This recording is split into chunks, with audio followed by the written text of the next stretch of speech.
Hey everybody! In this video, we're in the third piece to our video series. So we're looking at how to draw another perpendicular. I know it's getting repetitive here, but we'll be really good at the perpendiculars through a point not on the line. So hopefully you have your notes in front of you. And I'm going to switch screens and switch over to section 3 in our online notes, G4 notes constructions. And in section 3 here, we're working with, again, drawing a line that's perpendicular and passing through point A. Right? Point A is on the line. So, step one, let's switch screens. All right, step one, here I am. Place the compass on the point, use any radius, and draw the arcs that intersect.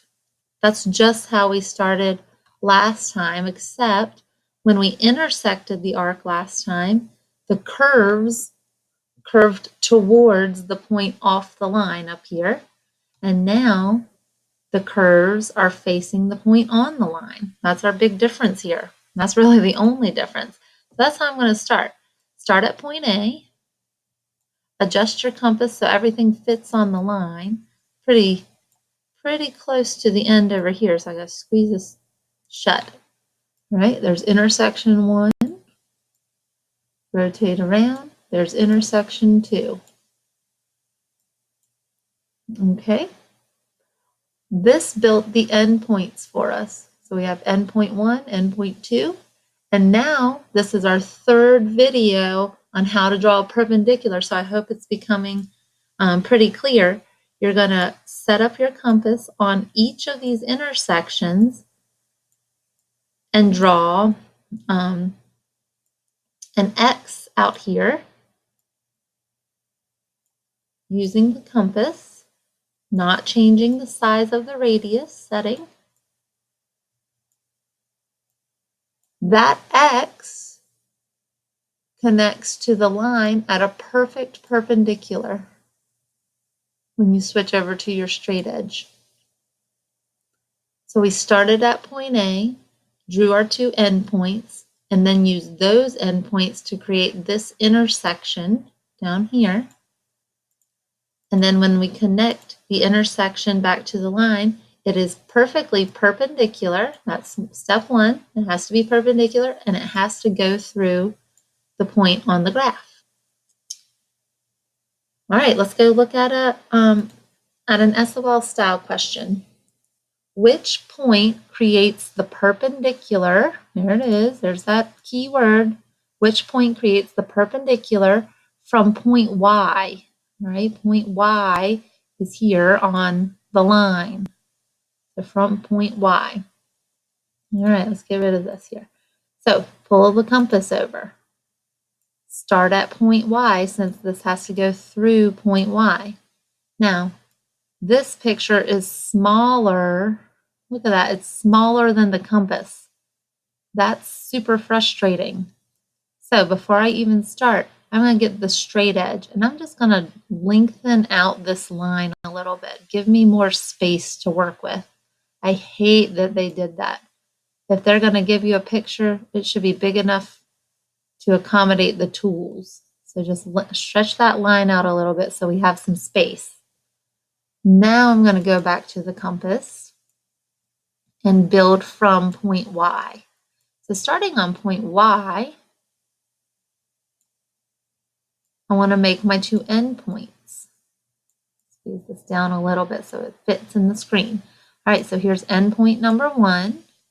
Rotate around, endpoint number 2. The endpoints are where we're going to build our point, our intersecting point. Okay, so starting on one of the endpoints, you can make intersections on both sides of the line if you want to. It doesn't matter. The goal is to have an intersection that builds a perpendicular. Don't change the setting. Oh, I'm way too far away. I did not do a good job. All right, I'm going to back up a second. The choices weren't very good for this length of the compass. Let's start over. All right, end point here. Doesn't have to be huge, but also has to fit on the page. So, put it in a little. That looks pretty good. All right, let's try again. So, arc number 1. Now don't change the setting. Go up to the other end point. Okay, and see if we did. Oh yeah, much better. Arc number 2. Much better this time. All right, done with the compass. Once I get those intersections on either side of the line, I'm ready to build with the straight edge.